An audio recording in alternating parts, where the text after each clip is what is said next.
चलिए, तो जैसा कि हम लोग यहाँ देख रहे हैं कि चरक और सुश्रुति, ठीक है? तो चरक और सुश्रुत के द्वारा यहाँ पर विष के वेग बताए गए हैं। तो सभी को याद रखना है कि विष के वेग कितने होते हैं। तो चरक के द्वारा और सुश्रुत के द्वारा। यहाँ चरक ने 8 वेग बताए गए हैं। कितने? 8 क्लियर दिख रहा होगा मेरे ख्याल से। तो 8 वेग में चरक के 8 वेग बताए गए हैं और सुश्रुत ने 7 वेग बताए गए हैं। तो S four seven, S four Sushruta, ठीक है? तो याद रखेंगे एस से याद रखना है कि 7 किसने माना है? सुश्रुत जी ने माना है, जबकि 8 किसने माना है? चरक ने माना है, ठीक? अब देखते हैं यहाँ पर कि पहला वेग। तो पहले वेग के लक्षण क्या हैं पहले वेग के? तो ये जो स्थावर विष के लिए कहा गया है, तो स्थावर विष के लिए चरक के द्वारा कहा जाता है कि देखो, जब कोई स्थावर विष पान कर लेता है, तभी होता है ना? ये जो पेड़-पौधे होते हैं, तो जंगली जो विष वाले फल होते हैं, है ना? या पत्ते होते हैं, उनका सेवन करने पर क्या होता है? तो ये कहते हैं कि चलो आपने मुँह में जैसे ही रखा, तो वैसे ही मुँह में ही तो लक्षण आएँगे सबसे पहले। ऐसा तो है नहीं कि मुँह में रखने पर सीधे हाथ में लक्षण आ जाए, ऐसा तो नहीं है ना? तो ये कॉमन सेंस है, ये हमें याद रखना है। तो कह रहा है कि जैसे ही आपने मुँह में रखा इस स्थावर विष को, वैसे ही यहाँ पर प्रसेक उत्पन्न हो जाएगा। क्या हो जाएगा भाई? प्रसेक। प्रसेक मीन्स होता है लार का आना, बहुत ज़्यादा लार आने लगे, ये चरक कहते हैं कि ठीक है, चलो प्रसेक आने लगा। उसी प्रकार से आपके दाँतों में हर्ष उत्पन्न होने लगेगा, अर्थात सेंसिटिविटी होने लगती है ना? क्या है? तो ये दंत हर्ष होने लगेगा, ठीक? फिर धीरे-धीरे आपको क्या होगा कि यहाँ पर एक क्लमसी यानी एक थकावट सी भी फ़ील होगी, क्योंकि आपने मुँह में रखा है ना? ज़हर। उसी के बाद क्या होगा, एक त्रट यानी कि प्यास लगेगी। क्या होगा? प्यास लगेगी, पानी माँगता है व्यक्ति। ऊपर से यहाँ पर याद रखें कि बमथू, है ना? क्या होगा? बमथू भी होगा और मोह भी होगा, यानी कि एक भ्रम जैसा, मोह होना, ठीक है? तो चक्कर से आने की पहली कंडीशन क्या होती है? मोह है यहाँ पर, तो ये व्यक्ति को फ़ील होगा।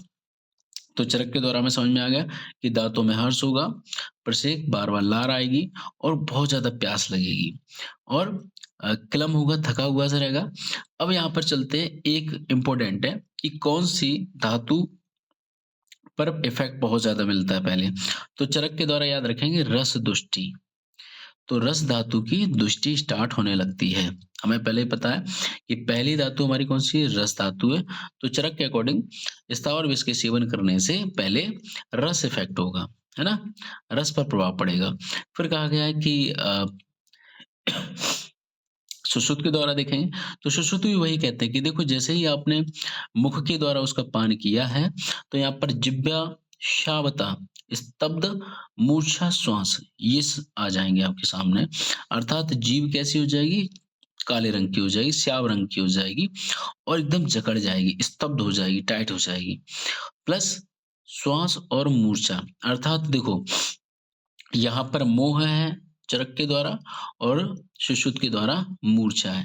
ये दोनों कन्फ्यूजन करने के लिए पूछ लेगा वो कि सुश्रुत के द्वारा पहले व्यक्ति में लक्षण में क्या बताया गया है? मोह बताया गया है कि मूर्छा बताया गया है? तो आपको बताना है कि मूर्छा सुश्रुत ने माना है, जबकि मोह जो कि चरक ने माना है। ठीक? चलिए, नेक्स्ट हम लोग चलते हैं। अगर यहाँ पर थोड़ा-सा और हम लोग डीप में चलते हैं कि जो जांगम विष है, तो जांगम विष में भी देख लेते हैं पहले वेग में क्या लक्षण आते हैं। तो जैसे ही स्थावर के लिए हम लोगों ने पढ़ा था कि रस धातु दूषित हो जाती है, उसी प्रकार से यहाँ पर जो जांगम है, तो जांगम में रक्त दुष्टि हो जाएगी। क्या हो जाएगा? प्रथम वेग में रक्त दुष्टि हो जाएगी और रक्त कृष्णता काष्ठन्य, पिप्पलिका परिसर्पणम च अंगे, अर्थात पूरे शरीर में चींटियों के रेंगने जैसी फीलिंग होने लगेगी। तो ये हमें याद रखना है कि यहाँ पर जो रक्त है, रक्त दूषित हो चुका है और रक्त काले रंग का हो गया है। कैसा हो गया है? काले रंग का, ठीक है? और शरीर में ऐसा लगता है जैसे हमारे, जैसे आपको देखा होगा कभी बिच्छू काट ले या साँप काट ले, तो वहाँ से क्या रहता है कि जो मतलब विष का जो एक वेग जाता है, वैसे ही एक चींटी सी काटने जैसी फीलिंग सी होती जाती है, ऊपर, ऊपर, ऊपर इस तरीके से चलता जाएगा, ठीक? तो ये हमारे स्थावर का लक्षण है। उसी प्रकार से ये दर्भी में भी है, मंडली में भी है और राजीवान में भी लगभग एक जैसे ही हैं। थोड़ा-थोड़ा सा चेंजमेंट है, लेकिन मुख्य तौर पे वही हमें याद रखना है कि रक्त दुष्टि जांगम इसमें पहले वेग में आपको क्या मिलेगा? रक्त दुष्टि मिलेगा। ठीक? चलिए, नेक्स्ट हम लोग देखते हैं सेकंड वेग है आपके पास। तो सेकंड वेग में यहाँ पर बता रहा है कि जब स्थावर का द्वितीय वेग का इफेक्ट होता है, जब लक्षण आते हैं तो यहाँ पर क्या याद रखना कि रक्त दुष्टि क्या है? रक्त दुष्टि वैवर्ण्यम भ्रम बेपथु मूर्छा जृंभा अंग चिमचिमा तमका। तो तमक यहाँ पर तमक श्वास के लिए कहा गया है। इस चीज को इम्पोर्टेंट याद रखें कि दूसरे वेग में स्थावर के में तमक श्वास की समस्या हो जाती है। तो आपको समझ में आ रहा होगा कि कहीं न कहीं हमने क्या किया था मुँह से उसको ग्रहण किया। अब मुँह से जैसे ही ग्रहण करेंगे कि पास में हमारे पास एक गला आता है, ध्यान से देखना गला आता है, ठीक है? तो भई वहाँ से पास में ही लंग्स लगे हुए हैं, है ना? तो कहाँ इफ़ेक्ट पड़ेगा? तमक श्वास पे इफ़ेक्ट पड़ेगा, ठीक? तो रक्त दुष्टि पहला रस दुष्टि था पहला वाला वेग और दूसरे वाले वेग में रक्त दुष्टि हो जाएगी। आपको पता है जैसे ही व्यक्ति का रक्त दुष्टि हो जाएगा वैसे ही उसका कलर चेंज होने लगेगा। किसका? उस व्यक्ति का कलर चेंज होने लगेगा। तो यहाँ पर क्या कह दिया? बैवण्य, बैवण्य मतलब डिस्कलरेशन कह सकते हो आप। तो उस व्यक्ति के चेहरा या हाथ-पैर जो हैं उसके कलर में चेंजमेंट नज़र आने लगेगा। तो ये चीज़ हमें याद रखना है। तो देखो मोह मूर्छा हम पहले ही पढ़ चुके हैं, पहले वेग में था। लेकिन अब हमें आगे की कंडीशन भी तो पढ़ना है, नेक्स्ट वेग वाली। तो मोह मूर्छा के बाद आता है भई आपका भ्रम। क्या है नेक्स्ट कंडीशन? भ्रम। तो दूसरे वेग में आपको याद रखना भ्रम होता है। ठीक? और यहाँ पर जो चरक ने मूर्छा दूसरे वेग में मानी है, जबकि सुश्रुत ने पहले ही वेग में मूर्छा मान ली थी, ठीक है? और यहाँ पर जो बेपतु वर्ड जो दिया गया है, उसका मतलब होता है काँपना। क्या होता है? हाथ-पैरों में एक कँपकँपी-सी आने लगती है। और अंगों में जो चिमचिमा बताया गया है, तो एक कह सकते हैं छोटी-सी जैसे हाथ-पैर में एक कोई चीज़ चींटी-सी काट रही है ना? तो ये होता है चिमचिमाने टाइप का, ठीक? तो जृंभा इज़ वेरी, वेरी इम्पोर्टेंट यहाँ पर जम्हाइयाँ बार-बार आएँगी। कब? रक्त दुष्टि होने पर आपको जंभा नज़र आएगा। क्या आएगा नज़र? जंभा। अब यहाँ पर सुश्रुत में देखते हैं।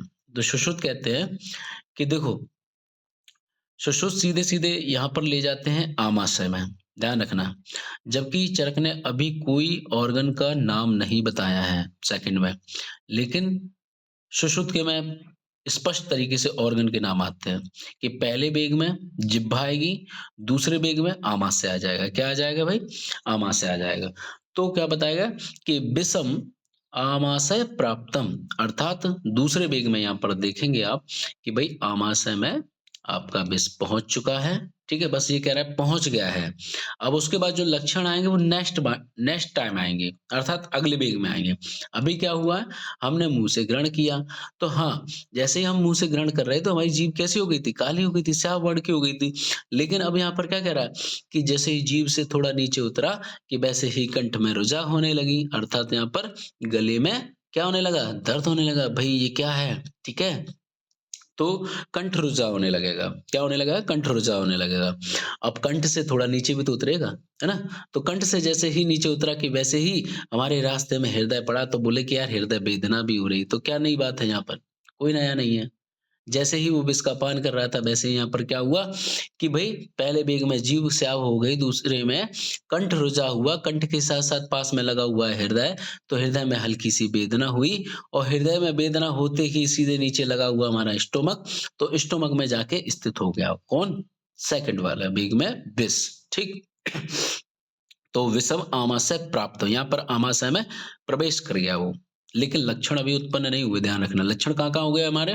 हृदय में वेदना हो गई, हृदय में इफ़ेक्ट दिखने लगा, कंठ में दिखने लगा, ठीक है? बाकी बेपतु आप जानते ही हो कि भई अगर हृदय में अगर कोई भी ऐसी समस्या आती है तो हाथ-पैर कँपकँपाने लगते हैं। तो बेपतु, साध, दाह तो यहाँ पर जलन भी होगी, ठीक है? तो विष के कारण यहाँ पर क्या हो रहा है? दाह हो रही है, ठीक? चलो, नेक्स्ट देखते हैं हम लोग तीसरे वाले में। तो जैसा कि हम लोगों ने देखा है कि मतलब आपका रस हो गया दूषित और रक्त हो गया। नेक्स्ट चलते हैं मांस की ओर। तो यहाँ पर अब हमें क्या नज़र आएगा? मांस की दृष्टि हो जाती है। किसकी दृष्टि हो जाएगी? मांस की दृष्टि। तो मांस दृष्टि मंडल कंडू सबथु कोठ। अर्थात यहाँ पर जब मांस दृष्टि होगा तो मांस से रिलेटेड जो भी व्याधियाँ हैं, वो सभी आ जाएँगी। तो आपको पता है मंडल यानी चकत्ते, मांस लेवल पे ही बनते हैं, ठीक है? सबथु यानी यहाँ पर स्वेलिंग है, तो मांस लेवल पे यहाँ पर स्वेलिंग हो चुकी है। और कोट भी ये एक तरीके के स्किन डिसीज़ ही है, मांस में गति होती है, ठीक है? कंडू भी हो रहा है, ठीक है? तो लगभग लक्षण मांस वाले ही आपको बताने हैं। कैसे बताने हैं? मांस वाले, ठीक है? तो मांस और स्किन वाले लगभग यहाँ पर आप लक्षण बता सकते हो। नेक्स्ट देखते हैं कि जब हम सुश्रुत मैंने क्या बताया था? स्पेशली ऑर्गन पे जाना है, लक्षण ऑर्गन पे समझ में आएँगे कि तालु, शोष, आमाशय में भ्रंश, शूल, नेत्र द्रवण, हरित सून। अर्थात यहाँ पर देखो आमाशय में पहुँच चुका है और आमाशय में भ्रंश यानी कि यहाँ पर आमाशय में हलचल होने लगी है कि कहीं न कहीं अफरा-तफरी हो रही है। आमाशय प्राप्त कब हुआ था? सेकंड वेग में, तीसरे वेग में वही यहाँ पर भ्रंश हो चुका है, ठीक है? और तालुशोष, हाँ, ये याद रखेंगे कि तालु यानी यहाँ पर ये तालु में इन्फ्लेमेशन स्टार्ट हो चुका है, तालुशोष। क्या हो गया है? तालु में शोष स्टार्ट हो चुका है, ठीक? तो इम्पोर्टेंट हमें याद रखना है कि भाई पहले जीव था, फिर कंठ था, ठीक है? टी टी फॉर तीसरा, है ना? टी फॉर तीसरा और टी फॉर तालु, ये याद रखना है। टी फॉर तालु, टी फॉर तीसरा। तो तीसरे वेग में सुश्रुत ने तालुसूस कहा है और आमाशय में हलचल सी बताई गई है ना? क्या हो गया? आमाशय में यहाँ पर काम स्टार्ट होने लगा है कि जो उसमें जैसे विष का पान करते हैं तो आमाशय में स्पोर्ट होने लगते हैं, है ना? तो वो नज़र आने लगेगा। दूसरा यहाँ पर आप सभी को पता है कि अ, आमाशय में दर्द भी स्टार्ट होने लगेगा, ऐसा नहीं है, ठीक है? तो आमाशय में भ्रंश और शूल दोनों ही होने लगते हैं। चलिए, नेक्स्ट है आपका देखो यहाँ पर भी हम लोग देखेंगे मतलब जंगम में तो दूसरे वाले में क्या था? मांसदुष्टि है, कृष्णता, शोफ है और ग्रंथश्च अंगे, है ना?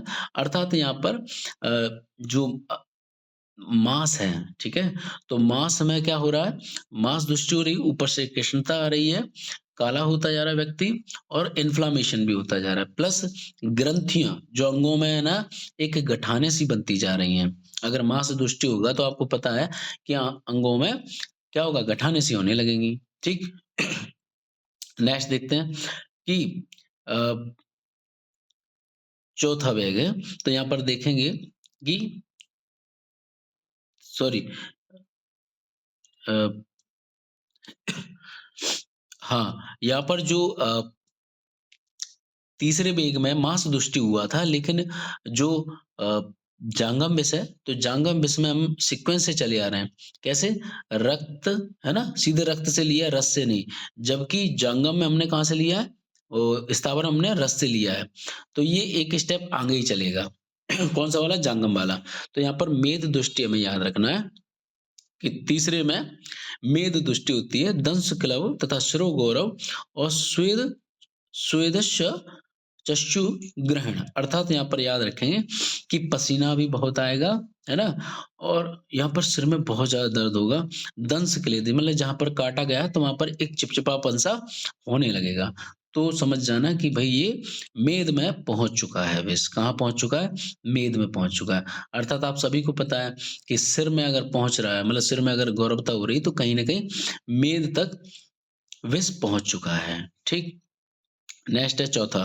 तो चौथे के लिए हमने ब देखा है, इसके लक्षण दिखेंगे कि स्थावर विष जो लिया जाता है चौथे पर, तो वात आदि दोष प्रकोप, दाह, छर्दी, अंग शूल, मूर्छादि अर्थात यहाँ पर क्या बताया गया है कि वात आदि दोष प्रकोप, तो यहाँ पर वात के अलावा जो वात, पित्त, कफ है, तीनों के तीनों दोष यहाँ पर प्रकोप होने लगते हैं। ठीक है? तो चौथे में क्या याद रखना है कि वात आदि सभी दोष प्रकोप होने लगते हैं। तो प्रकोप वर्ड याद रखेंगे यहाँ पर। सभी दोष यहाँ पर प्रकोप हो गए हैं। अंगशूल हो रहा है, सर्दी हो रही, दाह हो रहा है और मूर्छा भी आ रही है।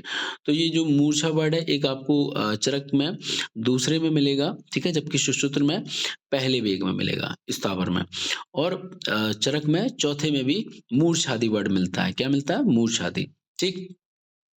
अब देखो कि यहाँ पर ऑर्गन वाइज चलेंगे कि आमाशय में तीसरे में पहुँच गया था भाई, दर्द पैदा करने लगा था, है ना? सुश्रुत के द्वारा।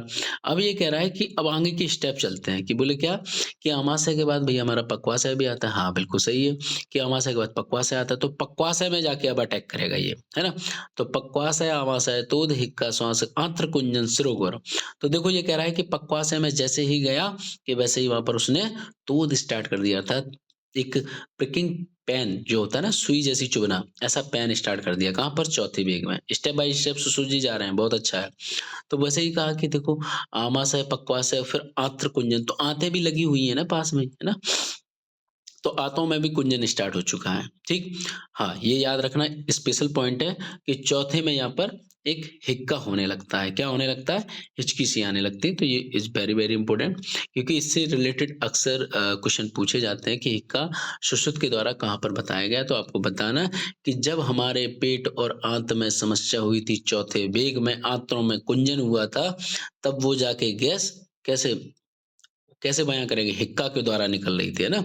तो हिक्का जैसे ही कर रहे थे तब हमें फ़ील हो रहा था हाँ, कि ये जो समस्या है चौथे वेग तक पहुँच चुकी। तो अलग से लिख लीजिए कि भाई चौथे वेग में यहाँ पर हिक्का होने लगता है सुश्रुत के द्वारा।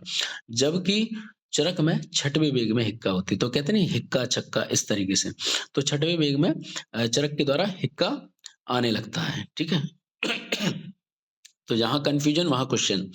तो छठवें वेग में यहाँ पर देख सकते हैं कि चरक ने हिक्का माना है और जबकि सुश्रुत ने चौथे वेग में हिक्का माना है, ठीक है? चलो, फिर देखते हैं कि नील आदिनाम तमश्च दर्शनम, अर्थात आँखों के सामने एक अँधेरा-सा दिखने लगता है, एक नीला बादल-सा नज़र आने लगता है। नीला मतलब जो हम लोग पेन से लिखते हैं वो नीला नहीं, ये कार्बन वाला नीला है, ठीक है?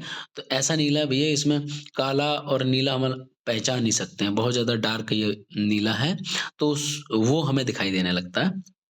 स्पेशल याद रखना है। अब देखो यहाँ पर हम लोग आगे चलते हैं।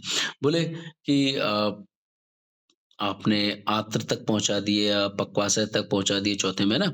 अब आगे क्या स्टेप है? तो ये कह रहा है कि कफ प्रश्येक वे वर्ण पर्वभेद सर्वदोष प्रकोप पक्वाधाने च वेदना।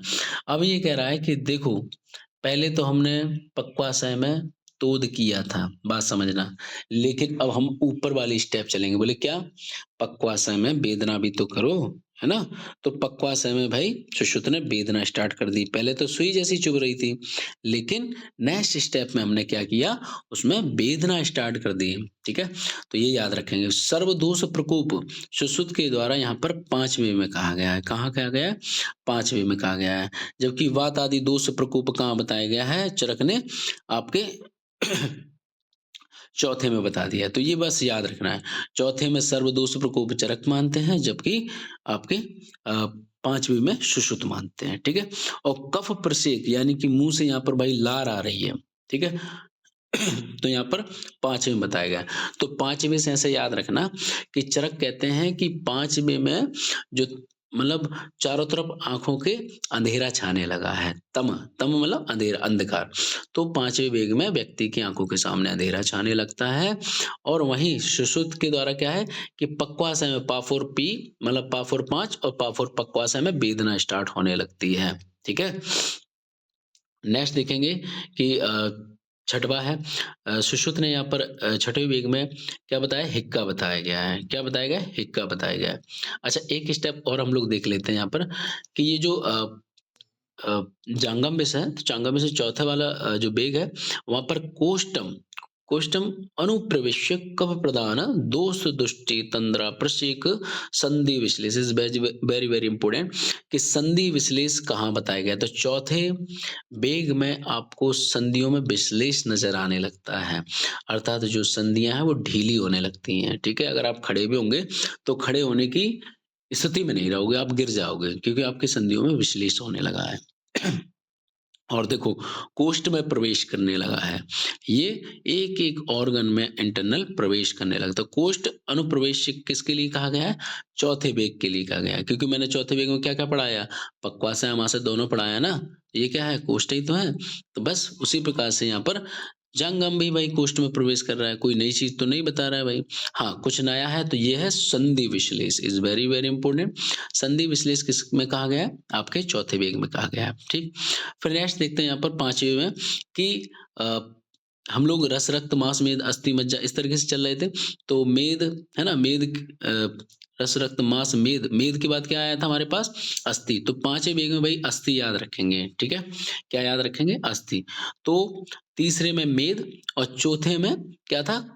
अ, कोष्ठ अनुप्रवेश, ठीक है? चौथे में अस्थि मत कर देना क्योंकि कन्फ्यूजन यही है और यही क्वेश्चन माना जाता है। एक क्वेश्चन यही बन जाएगा कि चौथे वेग में किस धातु का यहाँ पर दृष्टि बताई गई है जांगम इसमें। तो आपको बताना है कि भाई कोई स्पष्ट तरीके से नहीं बताया गया है। संधि के बारे में ज़रूर बताया गया है, संधि विश्लेष बताया गया है और जबकि जो अस्थि वाला जो आप सुनना चाहते हो वो 5वें में है। कहाँ? 5वें वेग में। तो अस्थि में कब प्रवेश हो जाता है आपका? 5वें वेग में प्रवेश होता है जंगम के में, है ना? और पर्वभेद, तो यहाँ पर देखो संधि विश्लेष जैसे ही संधियाँ ढीली हुई, लूज़ हुई, वैसे ही यहाँ पर पर्व में भेद होने लगा। पर्व मतलब संधियों में दर्द स्टार्ट होने लगा, टूटन-सी होने लगती है, ठीक है? तो ये वर्ड हमें यहाँ याद रखना है। अस्थियों में जैसे ही प्रवेश हुआ, वैसे ही यहाँ पर पर्वभेद होने लगेगा और दाह भी होने लगेगी। उन्हीं जॉइंट पे दाह होने लगती है। नेक्स्ट देखेंगे, आपका हिक्का है। तो हिक्का के लिए कहा गया है मतलब छठवें वेग में चरक के द्वारा हिक्का बताया गया जबकि सुश्रुत ने प्रज्ञा प्राणसह भ्रंश अतिसार इज वेरी वेरी इंपॉर्टेंट। आप सभी जानते हो अतिसार के 6 वेग होते हैं तो उसी प्रकार से यहाँ पर 6वें वेग में अतिसार हो जाता है। मतलब हमें याद करने के लिए कहीं ना कहीं से हमें कुछ ना कुछ ट्रिक लगानी पड़ती है कि अतिसार के 6 वेग है तो ये 6 भैया हमारे 6वें वेग में मिल जाएगा स्थावर में, ठीक है? सुश्रुत के द्वारा, सुश्रुत के द्वारा 6वें वेग में अतिसार मिल जाएगा और यहाँ पर प्राण भी मतलब की प्रज्ञा, प्रज्ञा यानी जो मतलब एक बुद्धि का यहाँ पर बताया गया स्टेज है, तो प्रज्ञा प्राण भी यहाँ पर खत्म हो जाते हैं, नाश हो जाते हैं, भ्रंश हो जाते हैं, विचलित हो जाते हैं, है ना? तो ये भी हमें याद रखना है कि प्रज्ञा प्राण का जो मतलब नाश हुआ है, वो कहाँ हुआ हमारा? आपके 6वें वेग में हुआ है। उसी प्रकार से यहाँ पर जांगम में देखेंगे तो मज्जा प्रवेश ग्रहणी, अति दुष्टि, गौरव, अतिसार, हृत पीड़ा, मूर्छा। अर्थात यहाँ पर देखो मज्जा में प्रवेश हो गया है और मज्जा में प्रवेश होने के साथ-साथ यहाँ पर ग्रहणी, अतिदुष्टि यानी कि यहाँ पर ड्यूडेनम बहुत ज़्यादा दिक्कत में आ चुका है, ठीक है? ड्यूडेनम में जब दिक्कत आ गई है तो यहाँ पर क्या लक्षण आएगा? यहाँ पर भी भैया अतिसार ही नज़र आना है, ठीक है? तो 6वें में स्थावर और इसमें यानी कि जंगम दोनों में ही अतिसार नज़र आता है। क्या आता है? अतिसार। फिर यहाँ देखेंगे कि 7वें में, तो 7वें में यहाँ पर बताया गया है चरक के द्वारा कि भई भग भंग स्कंद, तो स्कंद भैया टूट जाते हैं अर्थात कंधे, कंधे क्या है? टूट जाते हैं, यहाँ से दर्द स्टार्ट होने लगता है। बहुत ज़्यादा मतलब कंडीशन खराब है यहाँ पर व्यक्ति की। तो भंग स्कंद, स्कंद पृष्ठ कटी भंग, अर्थात यहाँ पर सुश्रुत जी भी कहते हैं कि हाँ भैया हमारे में भी स्कंद और पृष्ठ यानी कि पीठ भी की हुई जो हड्डियाँ हैं, वो भी टूटने लगी हैं धीरे-धीरे, है ना? कहीं न कहीं सभी नर्व बिल्कुल ब्लॉक होने लगी हैं। यहाँ पर जो स्कंद भग्न का मतलब यहाँ पर यही बताया गया है कि देखो ये जो मतलब दिखता तो है नहीं लेकिन वहाँ की जो नर्व है वो ज़रूर कंप्रेस होने लगी हैं, ठीक है? तो यहाँ पर ये नर्व कंप्रेस होने लगी हैं। दूसरा यहाँ पर श्वास अवरोध होने लगेगा, ठीक है? तो ध्यान रखेंगे कि श्वास अवरोध कहाँ बताया? सन्निरोध, तो ये 7वें वेग में होने लगा। तो 7वें वेग में बहुत ज़्यादा कंडीशन खराब होने लगी है और ये 7वें वेग में कह रहे हैं जांघा में भैया शुक्र में प्रवेश हो चुका है, ठीक है? इतना सूक्ष्म स्रोतों से जितने भी छोटे-छोटे छिद्र होंगे सभी में प्रवेश हो जाता है और कटी पृष्ठ भंग हो जाता है। मतलब यहाँ पर कमर में भी और पीठ में ऐसा लगता है जैसे टूटने लगी हैं, ठीक है? तो व्यक्ति खड़ा नहीं हो सकता है, उसको डेफ़िनिटली लेटना ही पड़ेगा, ठीक है? तो जांघम स्थावर दोनों में ही यही बताया गया है। क्या-क्या? एक में कटी पृष्ठ भंग बता दिया गया है ना? जांघम में और जबकि स्थावर में स्कंद पृष्ठ भंग, ठीक? नेक्स्ट है 8वें में भई यहाँ पर जो है चरक में मरण बताया गया है, ठीक है? और सुषुप्त में जो प्राणस बताया गया है, वो कहाँ बताया गया है? 6वें वेग में बताया गया है ना? किसमें बताया गया? 6वें वेग में, ठीक? तो ये दोनों ही याद रखने में। हाँ, एक चीज़ और है कि उच्छ्वासास सन्निरोधश्च अर्थात साँस का अवरोध भैया देखो यहाँ पर भी हो रहा था, है ना? अ, श स्थावर में भी और जांगम में भी है ना, साँस का अवरोध होने लगता है। तो दोनों में लगभग एक जैसे ही क्वेश्चन होते हैं और क्या नाम है, दोनों में ही एक जैसी सिमिलरिटी है। तो बहुत ज़्यादा अलग से याद करोगे, बहुत ज़्यादा कन्फ्यूजन पैदा होगा। अगर एक साथ सब मिला के करेंगे, तो हमें कोई कन्फ्यूजन नहीं होगा। ठीक?